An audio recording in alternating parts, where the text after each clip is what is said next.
వినాలి. వాళ్ళ ఇంట్లో ఉండి సెల్ ఫోన్ పట్టుకొని కూర్చుని ల్యాప్టాప్లు పట్టుకొని వాడు అంటే మనం ఇటే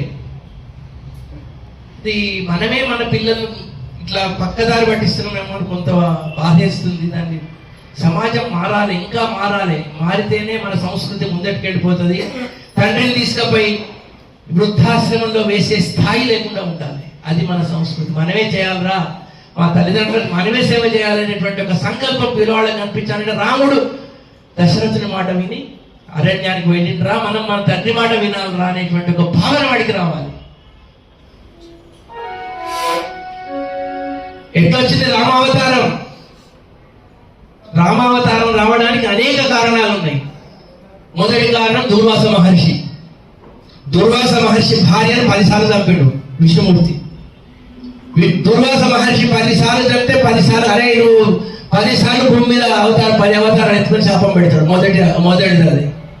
రెండవది పర్వతనారదంలోకి ఇద్దరికి పెళ్లికి కన్యాకుమారి అమరీషుడి పీడకు స్వయంవరాన్ని పంపి నీ రూపమే నాకు కావాలన్నారు వాళ్ళు. హరి అంటే కోతి అనే అర్థం కూడా ఉన్నది. హరి అంటే విష్ణువు, హరి అంటే కోతి. కోతి రూపం ఇచ్చిండు, తోలిండి. వాళ్ళ సంసారం మీకెందుకు రా నాయన, మీరు లోకంలో నా కథను ప్రచారం చేయాలని ఇంకా సంసారాన్ని ఎందుకు పడుతావు అని చెప్పి వాళ్ళకు గర్వభంగం చేస్తే వాళ్ళు శాపం ఇచ్చింది. నువ్వు కోతులతోటి సహాయం తీసుకొని నరుడు వైపుడుతూ అని చెప్పి పర్వతనారదులు వాళ్ళు చేసింది. ఇక ఇంకొకటి ఏంటంటే ఈ జయ విజయులు ఎక్కడంటే వైకుంఠంలో 8 ద్వారాలు ఉన్నాయి. 8 ద్వారాల్లో తూర్పు ద్వారం దగ్గర ద్వారపాలకులు ప్రతి ద్వారం దగ్గర ఉంటారు కాబట్టి తూర్పు ద్వారం దగ్గర ఉండేటువంటి వాళ్ళు ఎవరంటే జయ విజయులు. ఆ జయ విజయులను